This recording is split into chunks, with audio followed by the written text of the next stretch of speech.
When you were younger, did you ever wish that you might become someone who was unshakable? Someone who was deeply rooted, not toughened by the world, but resilient, calm, and in control? A day when the silent aching, the invisible pain that you've disguised behind a calm face, eventually fades is something that you've had the opportunity to imagine. This is the message for you if you are sick of putting on the mask that says, "I'm fine," when what you really want is to relax, not from the outside world, but from the burden of having to be untouchable. To tell you the truth, have you ever pondered the reasons behind your continued emotional exhaustion, despite the fact that we all have the desire to be strong and unbothered? Why do you allow criticism, rejection, and betrayal to exert such a great deal of influence over you? Why do you carry around unseen wounds? The reality is that as long as you make an effort to escape pain, it will continue to exert its influence over you. It is not possible to defend oneself by numbing yourself, concealing, or erecting emotional armor. The only thing that will happen is that you will remain vulnerable to the disappointments of the world, the words that will hurt you, and the silences that will reverberate louder than the commotion. Nevertheless, here is the truth. This is not a sign of weakness. Rather, it is the human condition. The only difference is the degree to which some of us are able to conceal it. According to a quote attributed to Carl Jung, "We are not what happens to us, but what we choose to become." This is the most important point. It is not through the construction of greater walls that one gets true inner power. It results from turning your attention inward and shedding light on the aspects of yourself that continue to bleed in the shadows. It is not the absence of pain that constitutes strength. Rather, it is the consciousness to confront it without flinching. It is not a coincidence that you are still here trying to read this. For you, the person who is experiencing feelings of emotional defeat and is perplexed as to why other people appear to have such a strong influence over your tranquility. The situation does not have to be like this. Your power may be reclaimed, but in order to do so, you will have to confront the very truths that you have avoided for such a long time. This suffering may not be enough to ruin you. Rather, it may be enough to set you free for the first time. Now, here is the truth that you might not want to hear.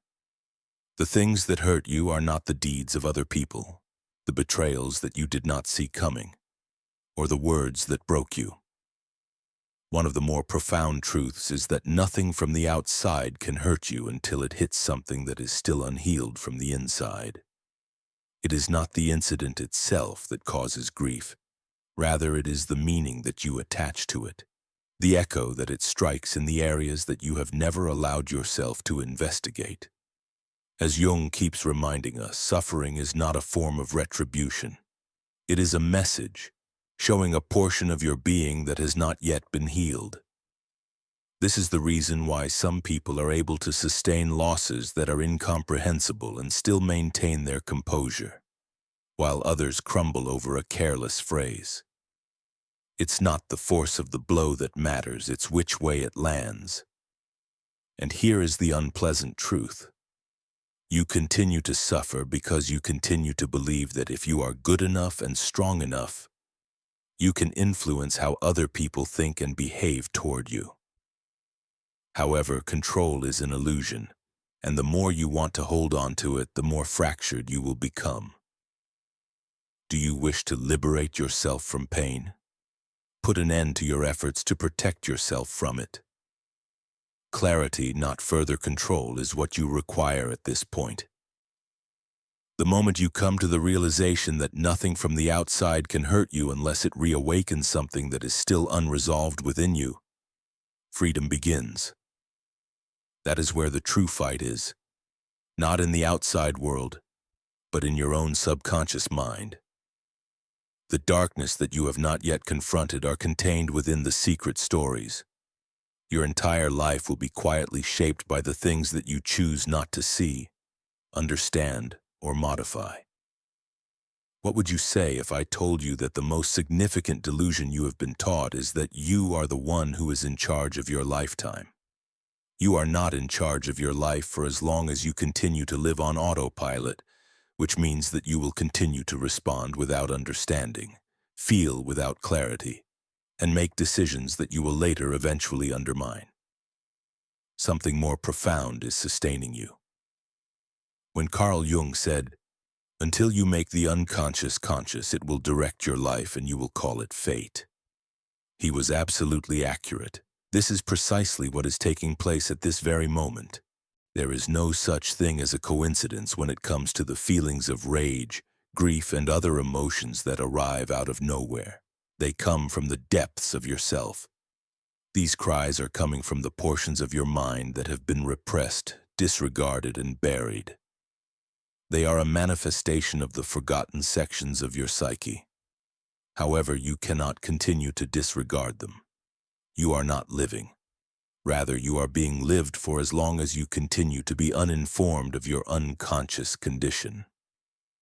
When it comes to your emotional history, you are a puppet that is being pulled around by strings that you choose not to notice. The more you construct walls to shield yourself from the anguish that comes from the outside world, the more vulnerable you become to the storms that come from within. On the other hand, there is a way back. Moreover, it is not in defense. Rather, it is in integration. It is not about hardening the heart that true resilience is about. Rather, it is about shedding light on the darkness. Acceptance is the source of the power that you want. Armor is not the source of that strength. So let's delve even farther. The majority of people are under the impression that the only way to avoid experiencing pain is to withdraw from it. They construct barriers, fashion masks, and successfully persuade the world that they are untouchable. Nevertheless, this does not safeguard them. It does nothing but prevent them from fulfilling their lives to the fullest. It is not through avoidance that one can achieve true power. Accepting the suffering, facing it head-on, and transforming it are the keys to success. And that is precisely what we are going to investigate together. You do not require additional protection. Rather, you require greater comprehension, more clarity, and more awareness. When you eventually look within and make peace with your suffering, that is the moment when you will truly become unshakable on the inside. Carry on with us. We are just getting started on our trip. You have arrived just where you should be. Do you ever have the experience of feeling as though you have constructed a persona or a mask in order to protect yourself from the outside world? But on the inside, you are still bleeding and quietly corroding? Rather than the actual discomfort, the misunderstanding that comes along with it is the true source of the problem. The state of being filled with confusion that occurs when one cannot comprehend what they are experiencing, or the origin of those feelings. Those individuals who have not yet turned inward are the ones who are experiencing this bewilderment and inner conflict. This profound reality was highlighted by Carl Jung when he said, "Know all the theories, master all the techniques, but when you touch a human soul, be just another human soul." Beneath all of the control, strength, and indifference that you project of yourself, there is a hidden soul that calls out to be seen. The process of developing emotional resilience does not involve being aloof or avoiding confrontation. Denying your grief is not the source of true strength. Rather, true strength is the result of integration. It starts the minute you stop trying to hide your feelings of sadness, humiliation, and fear, and instead allow them to be seen by others. It is not possible to become untouchable by excluding the rest of the world. When you realize that nothing can actually hurt you, you then become untouchable. This realization occurs when you have already accepted everything that is contained inside yourself. Something significant takes place when you confront your uncertainties, your fears, and your paradoxes. When you bring them into the light, you cease reacting to everything that happens. You start paying attention and reacting with a purposeful mindset. You are no longer a puppet of your feelings, and you begin to find freedom in your life. Individuation, which Jung referred to as the sacred road of becoming who you truly are, is the process that Jung described. Not the person that other people expect you to be, not the person that you mold yourself into in order to win love or favor, but the person that you are at your truest. On the contrary, individuality is not a quest for perfection, but rather a progression toward completeness. It is not necessary for you to improve, rather you must acquire authenticity. Also, here is a little-known fact. The more you try to avoid experiencing pain, the more it will follow you.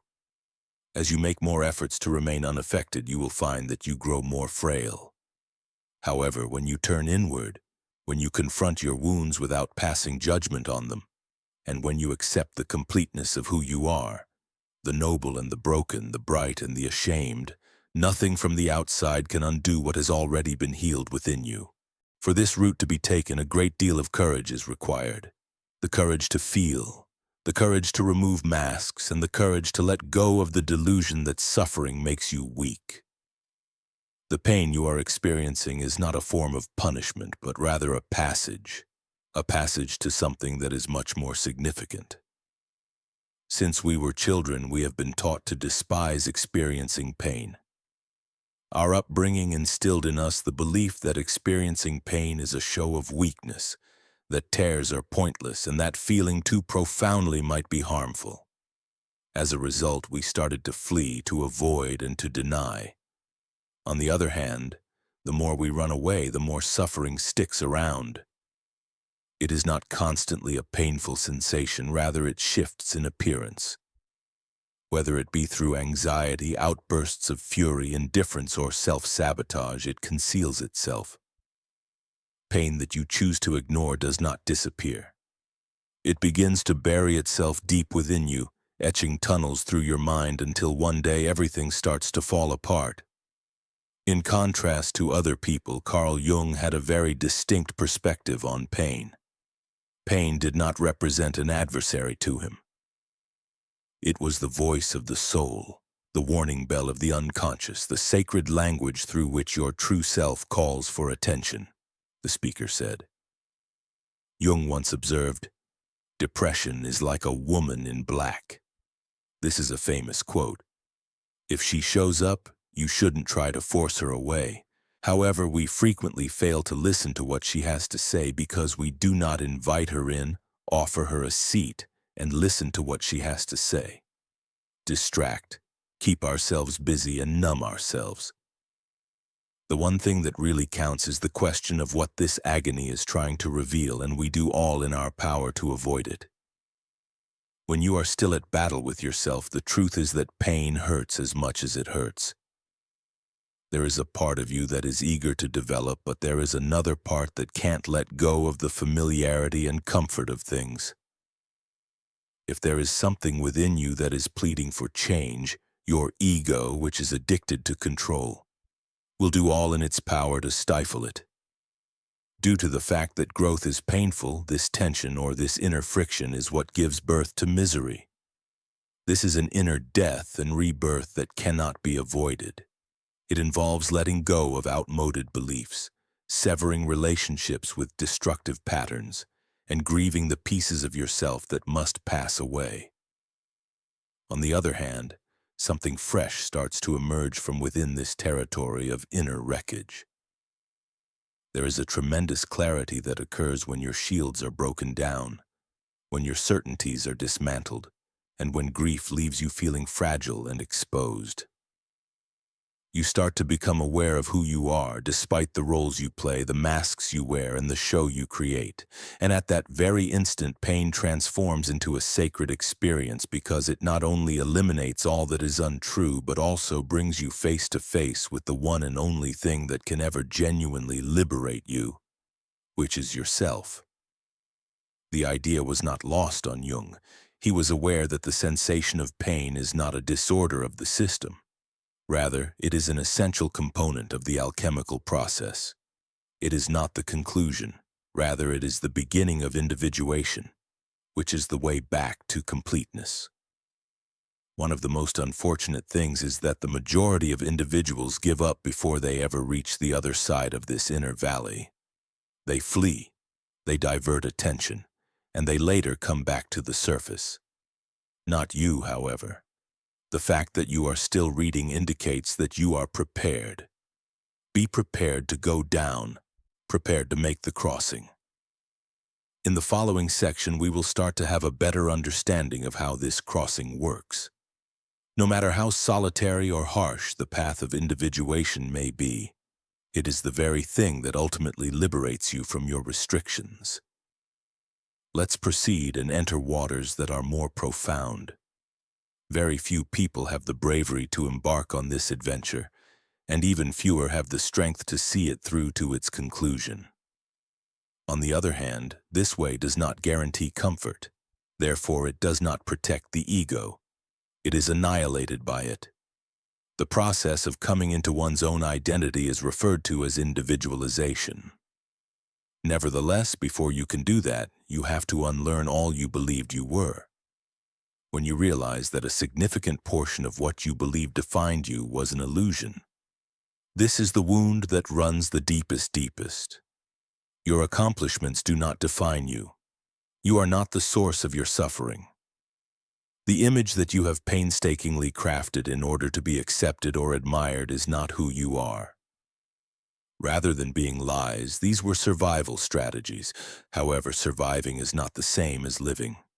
Individuality is the invitation that existence extends to go beyond merely keeping oneself alive. This is the call of the unconscious, which is pulling back the curtain and bringing all that has been repressed, concealed, and distorted into the light itself. In order to achieve individuality, it is necessary to dissolve the persona. According to Jung, the persona is merely a mask of collective convenience. To remove it is to peel off the skin that you believed was yours and uncover something that is much more real beneath it. This process of stripping away, also known as psychological unraveling, is the means by which you begin to become incapable of being touched. It is not because you have lost the ability to feel, but rather because you have already been through the fire. You've conquered your insecurities. It is no longer true that you are the owner of me, since you have looked into the eyes of your humiliation, your rage, and your neediness and murmured, "I see you." This adventure is one that we should continue together. To come is where true strength rests. When you reach that point, your strength will start to transform in a significant way. No longer is it anything that is borrowed from outside sources such as permission, identity, or control sources. It enters a state of internal stability and quietness. It is no longer necessary for you to get everyone's approval. Due to the fact that you are aware of who you are, you no longer have the desire to triumph in every fight or to demonstrate your power to other people. You discover a power that nothing, not even love, not even rejection, nor even failure can ever take away from you when you have this knowledge. Authentic emotional armor is not a protective shell that shields you from the outside world. Rather, it is a radiant core that is forged within you via the integration of all of your broken parts. We are dealing with an awareness that is so firmly ingrained that not even the most intense storms can shake it. Although you may still experience anguish, you are no longer able to be broken by it. You may still experience pain, but you will not lose who you are as a person. As a result of your decision to quit living in reactivity, you have started living in wholeness. You are no longer floating upon the surface of existence. Rather, you are now residing in the depths of it. Nevertheless, this level of complexity comes with a cost: loneliness. The reason is not that you are actually alone, but rather that very few people can meet you where you are. Fearing to feel, the majority of people choose to remain on the surface, hiding behind their masks. As soon as you start to pull yourself away from these illusions, you will notice that the space between you and them grows. However, keep in mind that this distance is not rejection. Rather, it is maturation. It's not that you're leaving out of pride, You just can't reduce yourself to fit into the areas where you used to hide. You had outgrown them by now. This brings us to the journey's culmination, which is the realization that consciousness can serve as a shield for you, for the reason that it is not force that protects you, but rather clarity. And in the third section, we will discuss how consciousness, and just consciousness, transforms into the realm where nothing can affect you, including emotions such as pain and fear, as well as the opinions of other people. There is a really close call. In the end, let's complete this voyage together.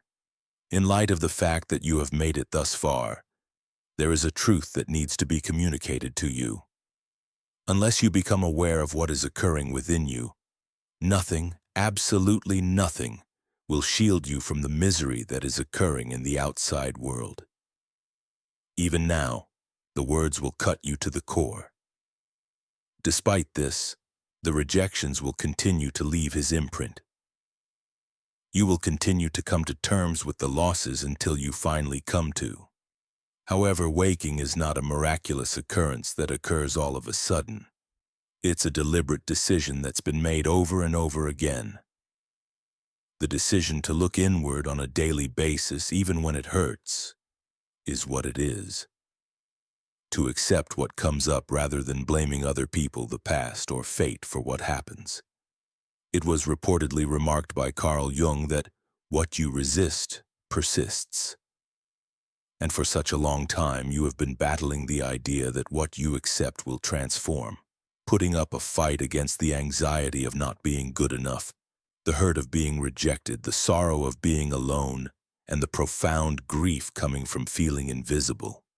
However, what did you do with that discomfort? You have buried it. It was you who hushed your voice.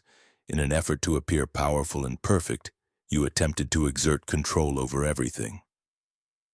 Your exhaustion is a direct result of all the hard work and effort that you have put forth, not merely worn out by the world, but also worn out by the struggle to overcome oneself. As you can see now, developing genuine emotional immunity does not involve making your heart more rigid. It is not about constructing armor in order to have an untouchable status. Getting in touch with your own clarity is the goal here. The awareness is what brings about healing. The reason for this is that if you have an understanding of your triggers, your patterns, and your scars, the actions of other people will no longer determine your value. You may still feel the pain of their words, but they are no longer able to kill you. There is still a feeling, but you are not drowning. You are still going through the pain, but you are no longer completely consumed by that pain. On top of that, everything is different. The thing that protects you is not a disconnection from life. Rather, it is your whole presence in it. Individuals who reside on the surface are subjected to the force of each wave. However, those that venture beyond the surface are able to discover the tranquility, the silence, and the power that are found in the profound depths. In addition, you are moving in that direction, toward the truth and toward oneness. When you start living from that place where everything inside you is integrated, where you are totally present and deeply accepting, the world may still try to shake you, but it will no longer find a spot to strike you. This is because you will have reached a point where you are entirely present and deeply accepting. You have acquired completeness, and this completeness serves as your defense. Don't let go of whatever it was that sparked an emotion within you while you were listening to this message. If you want to help someone whose spirit is likewise softly crying out for awakening, share it with them. Also, if you feel compelled to continue this inner trip, which involves the dismantling of old patterns and the silent reconstruction of one's identity, then you should subscribe to this blog and activate the notification bell. Keep in mind that love is not a treasure that is ready to be discovered. This is a sacred fire that requires you to learn to tend to it with patience, consciousness, and a great deal of care. Furthermore, the beginning of that act of inner creation does not begin tomorrow, but rather right now. I am grateful that you went through this journey with me. You are not the only one who feels this way. When we meet again in the following video, we will delve even further into the topic. For the time being, remain aware and true to yourself.